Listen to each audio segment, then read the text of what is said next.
a singing competition as part of another TV show that has nothing to do with singing. Oh, cool. Yeah. Welcome to Decoding TV's coverage of The Rehearsal, Season 2, Episode 2, Star Potential. In this episode, Nathan Fielder stages a fictional reality show audition called Wings of Voice, an aviation-themed singing competition. The idea is that by having co-pilots reject various auditioners from the competition, they might learn how to actually break bad news to people. Patrick Klepek, I am curious, what did you think of this episode of the show? And you know what? I'm actually going to start by saying this episode is clearly made for hardcore Nathan Fielder fans. Like he is alluding to Nathan Fielder lore from like a long time ago that like that's a huge part of the episode is like old Nathan For You stuff that you, as somebody who has never watched Nathan For You, don't even aren't even aware of. So I'm curious, like as a relatively new coming person to the Nathan Fielder oeuvre, did this episode work for you? No, it did. I think it actually speaks to the strengths of the concept of the show that I thought I was getting in season 1, and then the where it went in season 1 didn't work for me for a variety of reasons that I outlined when we talked about the first episode of The Rehearsal. But here, I mean, this is the good shit. Like I really liked this. Like I feel, it's walking the tricky line that is Nathan Fielder? Is this the real Nathan Fielder? I think we're closer to, like, I feel like we're closer to the real Nathan Fielder in much of this episode than we have been in the past. But I think the stuff that you saw and enjoy in his work and got out of season 1 that I just couldn't because of the subject matter and the approach that the show took, I'm able to do this season, and found the audacious nature of the spectacle and what Fielder is attempting to do here like really fascinatingly transgressive. Like it's like everything that happens in the back half of this episode, I don't know how you can't have your jaw on the floor at the audacity of it. Because it's trying to shock you, and it does. And I think it's really effective at making many points throughout the episode. I mean, this episode is classic Nathan Fielder. It is very similar in style and approach to Nathan For You, his Comedy Central series, where he'll set up this like extremely elaborate fictional thing that people believe is this other thing that's happening, this singing competition called Wings of Voice. And it makes me deeply uncomfortable in the way that Nathan For You made me deeply uncomfortable. Like, for instance, you have all these people, apparently hundreds of people, turn up to audition for Wings of Voice.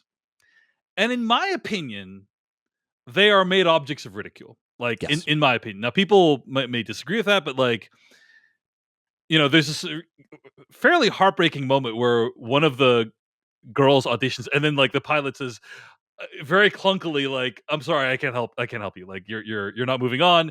And then she goes outside, and like her dad tells her she's proud. She starts crying, and her dad, and it's like, I think a lot of people will like laugh at that, because there is something kind of funny about that, but also probably that's a person having a real moment, right? And here's the thing. We don't know. Like, this is the thing that's so wild about the show is we don't. Is that a real person having a real moment? Did Nathan Fielder hire an actor to pretend to have a breakdown? Like, we literally don't know. And that not knowing is a key part of the Nathan Fielder experience. But it also makes me deeply uncomfortable because if that is a real person, we should not be laughing at them, and it's not cool. But like the show, the show wants you to, like. I think if you take the show, which obviously is this difficult show to take at face value. That said, I do think in many times you end up learning like enough about what the reality or unreality is that you can make some sort of judgment calls on like how you're supposed to respond to a scene. And so I guess you have to leave open the possibility that was fake or will be revealed to be fake later, and like the show will go aha. But I think if you have seen Nathan For You, and if you have studied Nathan For You as I have, then you will know that there's many times when like stuff is set up as though it is real, but like everyone is in on it or they know what's going to happen. If that's not what happened here, though, but if you take the show at face value of like, correct, there are many parts of the unreality that we're aware of, and this one is a real person that showed up to a singing competition that they thought was real, and then has a moment where it's all an exercise for other people to work out their issues at the expense of this person having a moment that they didn't understand Right. what the context was. Like that's the stuff of season 1 of The Rehearsal that like I did not find like funny, and like I essentially could not engage with the show on the level that I think many other people were, because I found it like repugnant, morally uncomfortable, right? Morally uncomfortable, and like this isn't. It's one moment, and like I it's hard to not chuckle at the giant context of it, but I'm with you. Like those are the moments where, I feel the show's like slipping from me when the stuff like that happens. It's not just that one person. Like there's multiple people that are like rejected. Like all these people. Well, in theory, this happened to hundreds of people all day. Right. All these and like I think the show wants you to laugh at their earnestness of like, haha, these people who were tricked into doing this like silly reality show that doesn't exist. But it's like you put them there, show. I think, but because the end of I wish I meant to write down the line that Fielder says at the end about the notion of being earnest. No matter how sincere we are inside. Hi. How are you? It'll always be a struggle. I don't know if that's Nathan Fielder the character, Nathan Fielder the person, or the mixture of the two, but essentially like he has an inability to be authentic because he can't perform it. And he's jealous of other people that can perform earnestness and authenticity. Right. And he can't. Again, that's part of the Nathan Fielder character is so blank or mute. But yes, like that's taking advantage of other people because of they are earnest. That's not a place where I like to spend my free time. Is there emotionally. Right. It's some variation of the phrase, the key to success is sincerity. If you can fake that, you've got it made. End quote. I know that's not what the exact quote was, but it was something along those lines. So all that singing stuff, the Canadian Idol background, it's very amusing. And it's also, again, classic Nathan for you of like, this is such a preposterous situation that he would... that A, he would hold this competition, B, people will believe in it and perform. Like he will go to these outrageous lengths so that people can like rehearse this interaction. I really enjoyed that one woman who like kept passing everyone, like she couldn't reject any of the singers. And it's also hilarious that they use all royalty-free songs, so they don't need to pay for the royalty. So it's all like Amazing Grace and the Star Spangled Banner, basically, that people are singing.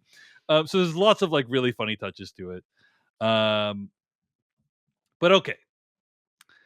There is a massive digression in the middle of the episode where he talks about how he himself, Nathan Fielder, had to speak in an uncomfortable fashion to his superior when there was an episode of Nathan for You, I think it's season 3, episode 2, that had been removed from the Paramount Plus app.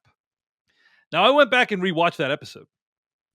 And essentially, I will tell you that I purchased Nathan for You on digital, and that episode is still available. So apparently it's not streaming on Paramount Plus, but it is streaming on Max. So okay. That is there you go. If you want to check it out, apparently you can see it on Max, but not Paramount Plus. Interesting. Well, it's not even one of the main plot lines of that episode. It's like a subplot. But essentially, Nathan Fielder realizes that the windbreaker that he loves wearing, it's by a company called Taiga, I think.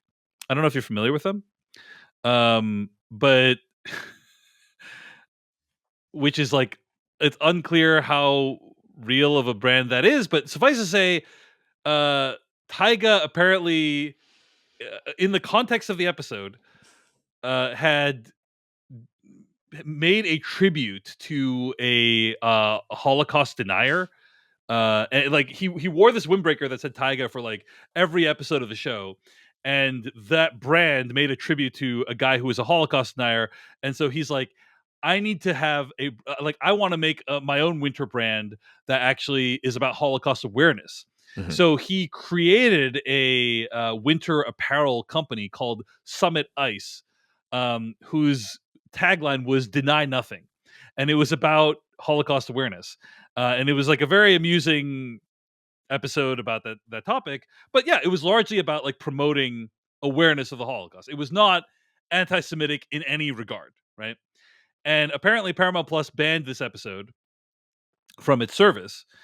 And so Nathan Fielder undergoes this huge psychological process where he like has an actor play himself, writing the email to Paramount Plus and getting the email and thinking through all the stuff. And there's all these absurd visuals of him watching his actor self shower and doing all this weird ass shit. And it's highly amusing. And then he goes to this recreation of the Paramount Plus office that's done up to look like, the Third Reich with Hitler. And he may have learned some things about himself during that process, Patrick. But yeah, like as somebody who didn't know about the whole stuff, like I literally have Summit Ice gear in my house. So as somebody who didn't know anything about Summit Ice, like this all played, like you understood it all, you followed it, like it all made sense. Yeah, you're like Holocaust awareness, of course, apparel band. Yeah, that all adds up. Like that makes sense to something you would do. So yeah. But yeah, really, the thing that is funny is he alludes to the fact that Paramount is airing his show called The Curse, which we have actually reviewed on an episode by episode basis here on Decoding TV. And he says, but the problem is it has not been renewed yet for a season 2. Well, no spoilers for The Curse, but suffice to say, I don't think that show is ever going to get a season 2. There are shows that leave open storytelling possibilities for season 2, but that show is not one of them. I at the end of that show, we're like, well, there's no way they're going to ever make a season 2. It makes no sense. Right? Which is like, why they should at some point, just to prove us wrong. But it's just hilarious that he implies that season 2 might still be on the table. You know what I mean? Moments into the first episode of that show, I was like, oh, I don't even know why they let him make this show. And it's a show I liked quite a bit. Yeah, but that show is awesome. I love that show. It's not trying to appeal to the masses. Nothing about that show is attempting to cultivate an audience. Yeah. If anything, it's sort of rejecting the notion of an audience. It's a very fascinating show. There is this subplot where, again, one of the people in the aviation competition, Mara D, gets super high scores for her rejection. So he's like studying her to see like, how can I reject people like her? You know, he's using her words, he's using her like phrases, and he's trying to like reverse engineer how to be a nice human, which is very difficult to do. But then he gets introduced to this pilot who apparently has been banned from every single dating app, and then he puts him together with Marty. And again, this is a part of the show where I'm like, there's no way this guy's a real guy. Like, you know, like that's part of my reaction is like, there's no way that guy is real.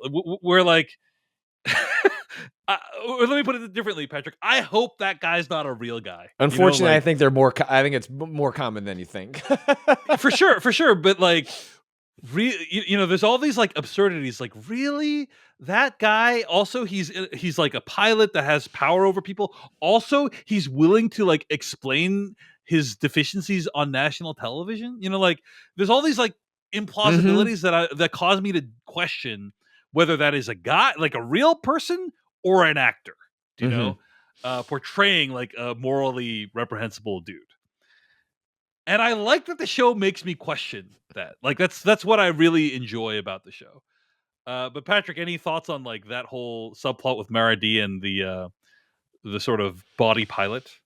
Well, I think this is where the ambiguity on Fielder as a performer is like really fun and interesting, because you don't, part of Nathan Fielder's whole trick is you never really know who you're talking to. Like what part is, avant-garde performance art and what part is the actual Nathan Fielder. Right. And you don't know where those lines trying to be a real boy. Like what part of it is actually doing it. Right. And it's what makes his act and his performance like gain strength over time, because you just get a longer body of work to be confused and have ambiguity with. It's like, but regardless, he whether it's him, a mixture of him and a character or the character, what you see on screen is somebody who has trouble expressing emotions and articulating how they feel. And I think that speaks to a lot of people who probably have difficult, like, kind of thing where a person walks into a room and they're naturally charismatic and the spotlight opens for them. I think a lot of people struggle to like, to do that part of being alive and like social, like being in social situations. And Nathan Fielder, the character or person or some mixture of all those, like, is exploring that idea here of like, what is the performance of life and what is that? How does that intersect with the true self or whatever you consider your true self? And that's just, that's really fascinating. I find that to be really interesting material. And so that's why so far, like the veers off into the odd have really worked for me so far in season 2. I also just really liked the through line of he's trying to get his score up, his rating score up, and it goes from I think 2 to 4 to 6 by the end, and that's or a 9. Or a 9. How did she put it in? We don't know. She didn't underscore. She didn't underline it. But I thought that was like a beautiful moment, and it kind of one of the amazing things about Nathan For You is like each one of these stories felt like they had a plot arc, like a satisfying like 3-act structure. But it was like ostensibly it's reality, and that's what's great about this episode is like, oh, was he really getting these ratings and taking them seriously? Like, because it's such a perfect place to end that story, was he really getting these ratings? Did it really go from 246? Like we assume it did, Well, these shows have, these episodes have writers, like we don't know what quote writing means on this show. And any behind the scenes stuff they showed you, unfortunately, the premise of the show would mean that you would not be able to take seriously like a behind the scenes featurette on The Rehearsal, because it would just feel like it was part of. There's just no way to trust it. But like these episodes, they have to assign writers and directors, but it's directed by Nathan Fielder, and then the writers like often share. I think like this episode had 4 writers, including Fielder, and so there are people who are thinking about is this something they figure out after shooting a lot, and they figure out the arcs they want to, who's to say, who's to know. But there is, like you said, there's thought going into how all this stuff plays out. That includes other creatives than even just Fielder. Yeah, for sure. And it's just like, oh wow, that's what a perfect way to end the episode. Perfect ending. Like profound and like beautiful way to end the episode. And it's like, and did it all happen in real life? Because if so, that's incredible, right? So anyway, these are the feelings I get when I watch Nathan For You, and also this episode of The Rehearsal. So, any other thoughts, Patrick? Or shall we wrap it up there? No, I'm much more on board with this season so far. But then again, I was also on board for the first 2 episodes of the first season. So, I strongly suspect it's not going to suddenly become like a drama about Nathan Fielder like dealing with a bunch of children that make me uncomfortable. So I sort of think if this is sort of where we're going the rest of the season, I'm fully on board. I cannot believe HBO allows him to do this. Yeah. I don't think there's going to be a Rehearsal season 3. It seems like he's active. Like many times, watching The Curse, watching this, it feels like Nathan Fielder daring, like, you shouldn't let me do this, but don't you did. Give me any more money, please. Hey everyone, David Chen here. Thank you so much for watching that video from Decoding TV. If you want to get an audio version of the show, all you got to do is go to podcast.decodingtv.com. And if you want to support what we do, get ad-free episodes of the podcast and also bonus episodes of the podcast, go to decodingtv.com and become a paid member. Of course, you can also like and subscribe for more. We appreciate it. Thanks. See you later.